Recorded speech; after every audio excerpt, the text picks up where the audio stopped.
Hello everyone, welcome to my new blog. তো আজ অনেক দিন পর একটা আস্ত ব্লগ নিয়ে চলে এসেছি। দেখতেই পাচ্ছ সকাল সকাল বেরিয়ে পড়েছি ঘুরতে। হ্যাঁ, তবে ঘুরতে হলেও খুব একটা বেশি দূরে নয়, একদম কাছে কুলেই। আর সেটা হলো জুতে। হ্যাঁ, আগেরবারও আমরা একটা জুতে গেছিলাম, তো সেটা ছিল ড্যালাস জু। আর এবারে প্ল্যান করেছি ফোর্ট ওর্থ জুতে যাব। তো দুটোই মোটামুটি ভালোই ডিস্টেন্স আমাদের বাড়ির থেকে, প্রায় 1 ঘন্টার ওপরে।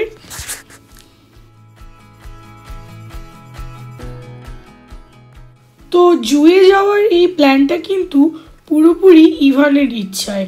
অনেক দিন ধরেই ইভান বলছিল যে জুতে যাবে, তাই চলে এলাম। আর এখানে দেখো জুতে অলরেডি ঢুকে পড়েছি। আর উইকেন্ড হওয়ার কারণে সে বিরাট ভিড়। দেখতেই পাচ্ছ সামনে কেমন গাড়ির লাইন। প্রায় আধ ঘন্টা ধরে পার্কিং খুঁজে খুঁজে শেষমেশ কিন্তু একটা মাঠে এসে আমাদেরকে পার্কিং করানো হলো। দেখছো একটা বিশাল মাঠ, আর সেখানে রাশি রাশি গাড়ি রয়েছে। আর এখান থেকে প্রায় 5-7 মিনিট মতো হেঁটে গেলে তবেই পড়বে জুয়ের গেট। তো চলো যাওয়া যাক।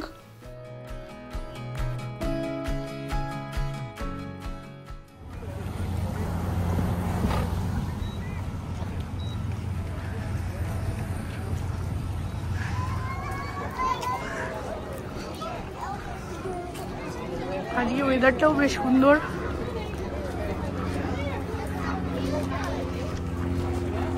দেখো টিকিটের প্রাইসগুলোও দেখে নাও। অ্যাডাল্টের জন্য $20, চিলড্রেনের জন্য 16, টডলার 0 to 2 হচ্ছে ফ্রি, অ্যান্ড 65 প্লাসের জন্য 16। টেক্সাসে এই সময় কিন্তু গরমটা ঠিক তেমনভাবে পড়ে না। আর তার মধ্যে গতকালকে হয়েছে বিশাল বৃষ্টি, সেই জন্য আজ কিন্তু ভীষণ ভালো একটা ওয়েদার।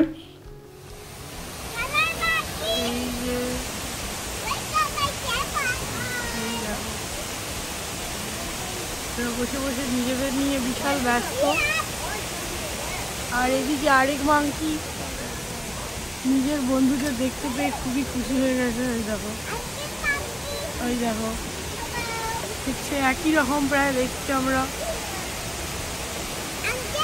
আর জায়গাটাও দেখো কি সুন্দর, ওদের থাকার জন্য একদম পারফেক্ট। বেশ ওয়াটারফল রয়েছে, দারুণ একটা ব্যাপার।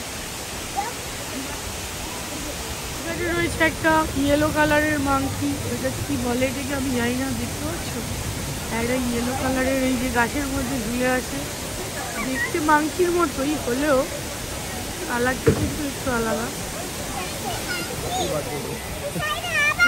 ইভান আবার এই মাংকিটাকে দেখে এত পছন্দ হয়েছে, তাকে আবার হ্যাপি বার্থডেও বলছে।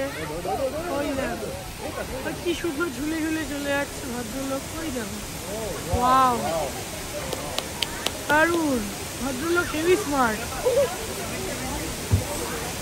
দেখছে সবাই যখন আমাকে দেখছি, তাহলে আমি একটু অ্যাক্টিভিটি কেন করে দেখাবো না। ওই দেখো কি সুন্দর গোল গোল করে ঝুলে ঝুলে আসছে।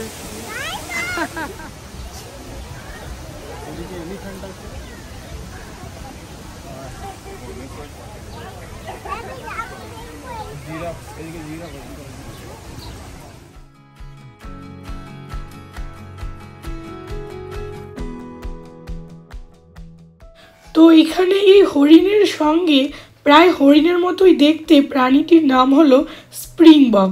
আর এখানে একই জায়গায় রয়েছে ওই স্প্রিংবক নামের প্রাণীটি এবং অস্ট্রিচ, হরিণ এবং জিরাফ, সবাই কিন্তু একই জায়গায় রয়েছে।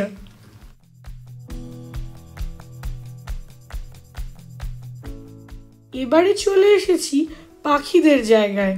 আর এখানে এই যে বড় বড় বকের মতন প্রাণীটি দেখছো, এর নাম হলো ফ্লেমিঙ্গো। তোমরা অনেকেই হয়তো এই প্রাণীটির সঙ্গে পরিচিত। এদের কিন্তু বিভিন্ন রকম কালারের দেখা যায়। এখানে রয়েছে রাইনো, ওই একটু বেরিয়েছিল, তারপর লজ্জা পেয়ে আবার ঢুকে পড়লো। এত লোকজন এসছে দেখতে, ও একটু লজ্জা পেয়ে গেছে মনে হচ্ছে।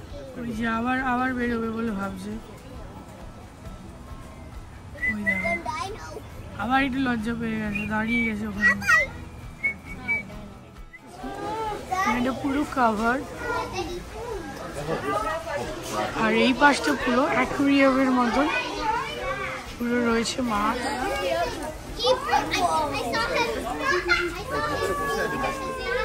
আর এই ভিতরটায় জলহস্তি বসে আছে, জানি না ক্যামেরায় কতটা বোঝা যাচ্ছে। এই যে ভদ্রলোক ঘুমোচ্ছে।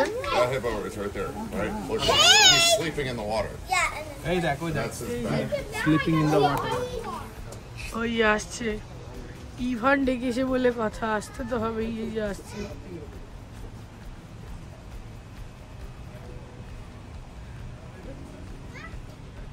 এদিকে ড্যাডির কোলে উঠে পড়েছে ওকে ডেকে ফেকে দিয়ে।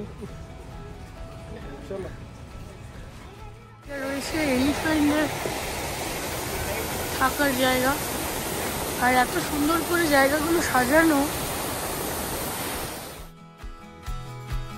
প্রতিটা জায়গায় এত সুন্দর করে সাজানো, আর এত ভালো লাগছে আজকের পরিবেশটা যে কি বলবো। এবং আমার মনে হয় পরিবেশের সাথে এই প্রাণীদেরও কিছু একটা যোগাযোগ আছে। প্রত্যেকেই কিন্তু বেশ খুশি খুশি রয়েছে, আর সকলেই খেলা করছে। চলে এসেছি এই ভদ্রলোকদের সাম্রাজ্যে, যারা special from Asia and Africa. ওই যে উপরে লেজ ঝুলিয়ে বসে আছেন ভদ্রলোক।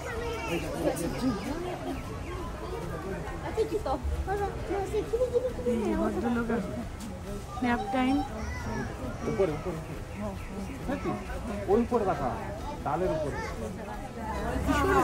দেখতে ভদ্রলোককে দারুণ ওয়াটার ফল রয়েছে, দারুণভাবে ডেকোরেট করাও রয়েছে।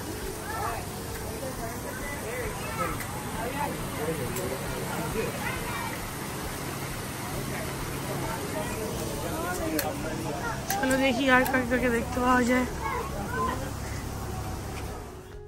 বেশ সুন্দর দেখতে কিন্তু হবে।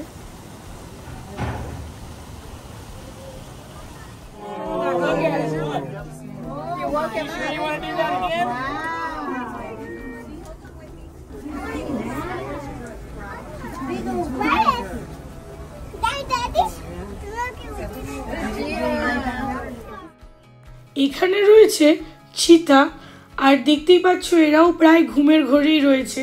যেহেতু আমরা দুপুরে এসছি, সকলের এখন ন্যাপ টাইম।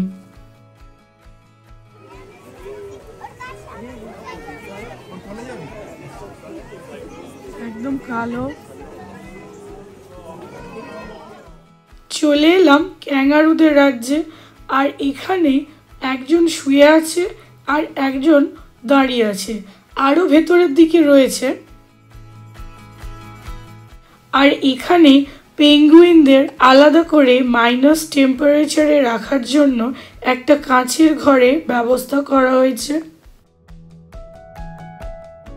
আর এই দিকে এক বিশাল বড় অ্যালিগেটর ভেসে বেড়াচ্ছে জলের মধ্যে, যা অনেকটা কুমিরের মতো দেখতে।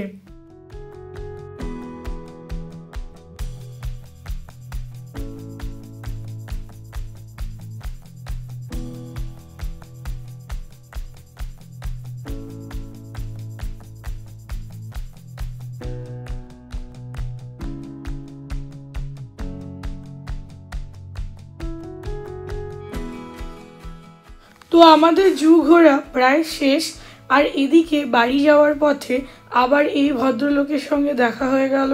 তো যাওয়ার আগে তাকে একটু টাটা করেই যাই আর কি। এখন মোটামুটি দুপুর 2টো মতন বাজে, আর এখান থেকে বেরিয়ে গিয়ে লাঞ্চ টাঞ্চ করে সোজা বাড়ির পথে রওনা হব। এটাই আপাতত আমাদের প্ল্যান। তো চলো যাওয়া যাক। তো আবার চলে এলাম সেই মাঠে যেখানে গাড়িটা পার্ক করা ছিল। তো চলো বেরিয়ে পড়া যাক। আর এই ব্লগটা তোমাদের কেমন লাগলো সেটা জানাতে কিন্তু একদম ভুলো না। অবশ্যই আমায় কমেন্ট বক্সে জানিও। তবে তোমরা যারা আমার মতন পশু পাখি ভালোবাসো তাদের খুব ভালো লাগবে, সে ব্যাপারে আমি শিওর। তো চলো আজকের মতন টাটা। খুব তাড়াতাড়ি দেখা হবে আরেকটা অন্য ব্লগ নিয়ে।